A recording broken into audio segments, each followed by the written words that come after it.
नमस्कार दर्शकों, आज ग्रहों की चर्चा के विषय में आज हम बात करेंगे चंद्रमा की। कल हमने सूर्य के विषय में चर्चा की थी। चंद्रमा हमारी जन्म कुंडली में बहुत ही महत्वपूर्ण ग्रह है। चंद्रमा का संबंध हमारे जीवन में हमारी माता से, हमारे मन से, हमारी घर की शांति सुख शांति से, नगद पैसे से और हमारे विचारों से, हमारे जीवन शैली से बहुत ही महत्व रखता है। नगद पैसे से जुड़ी समस्याएं, आँखों से जुड़ी समस्याएं, इनका संबंध भी चंद्रमा से होता है। जन्म कुंडली में चंद्रमा का बहुत ही महत्वपूर्ण स्थान है। चंद्रमा को सभी ग्रहों की माँ भी कहा जाता है। चंद्रमा जन्म कुंडली में यदि कहीं डिस्टर्ब हो जाए तो हमारी मन की शांति, घर की सुख शांति, नगद पैसे को लेकर हालात खराब हो जाते हैं। व्यक्ति का पढ़ाई लिखाई में मन नहीं लगता, मन की एकाग्रता खराब हो जाती है और ऑलमोस्ट कहें तो यदि व्यक्ति का चंद्रमा खराब हो जाए तो उसके जीवन में अशांति घर कर लेती है, जिससे वो बहुत दुखी हो जाता है। इसीलिए चंद्रमा का अच्छा रहना हमारे जीवन के लिए बहुत ज़रूरी है। जन्म कुंडली में चंद्रमा का संबंध यदि पाप ग्रहों से हो जाए तो चंद्रमा खराब हो जाता है। जब भी चंद्रमा खराब होगा तो हमारी आँखों पर उसका असर आएगा, हमारे हृदय रोग होने की संभावना भी बढ़ जाएगी। पृथ्वी पर चंद्रमा की भूमिका का अंदाज़ा इस बात से भी लगाया जा सकता है कि पूरी पृथ्वी पर 75% लगभग पानी है जो चंद्रमा है। हमारे शरीर में भी 75% पानी रहता है और जब भी वो चंद्रमा जन्म कुंडली में खराब होता है तो हमारे शरीर में मौजूद वो पानी भी खराब असर देने लगता है। चंद्रमा का संबंध शनि से बन जाए तो चंद्रमा खराब हो जाता है। चंद्रमा का संबंध राहु केतु से दृष्टि संबंध बन जाए या इनके साथ में बैठ जाए तो चंद्रमा का असर खराब हो जाता है। चंद्रमा से एक ग्रह आगे या पीछे कोई ग्रह जन्म कुंडली में ना हो तो केमद्रुम योग में भी चंद्रमा खराब हो जाता है। इसी तरीके से और भी कई तरह के सीन जन्म कुंडली में बनते हैं जिससे चंद्रमा खराब हो जाता है। कई बार मंगल, सूर्य, बृहस्पति जब जन्म कुंडली में खराब हो जाएं तो भी वो चंद्रमा का फल खराब कर देते हैं। चंद्रमा का अच्छा होना किसी भी व्यक्ति के जीवन के लिए बहुत ज़रूरी है।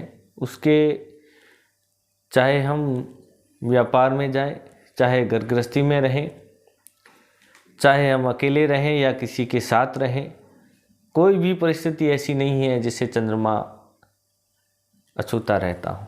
इसीलिए चंद्रमा को सब ग्रहों की माँ कहा जाता है। चंद्रमा का खुद का घर जन्म कुंडली का चौथा घर होता है। दूसरे घर में भी चंद्रमा अच्छा होता है। इसके अलावा जब भी केतु पहले ग्रहों में हो और बृहस्पति बाद के ग्रहों में हो तो चंद्रमा का असर खराब हो जाता है।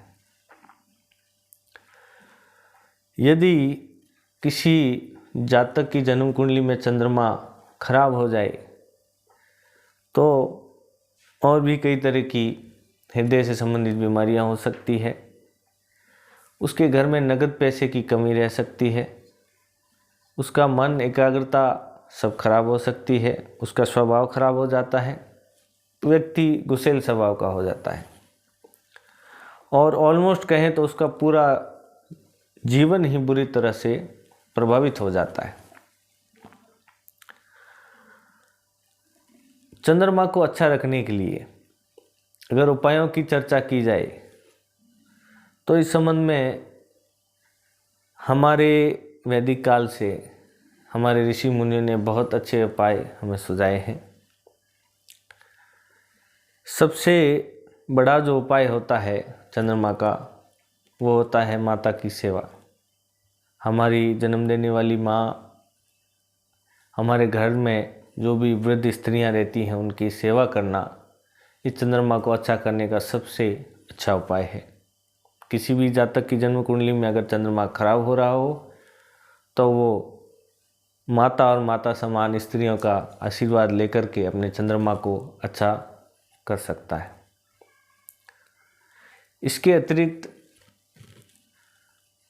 भगवान शिव की आराधना करना, उनका जल से अभिषेक करना, पंचामृत से अभिषेक करना खराब चंद्रमा को अच्छा करने का सबसे बड़ा उपाय है।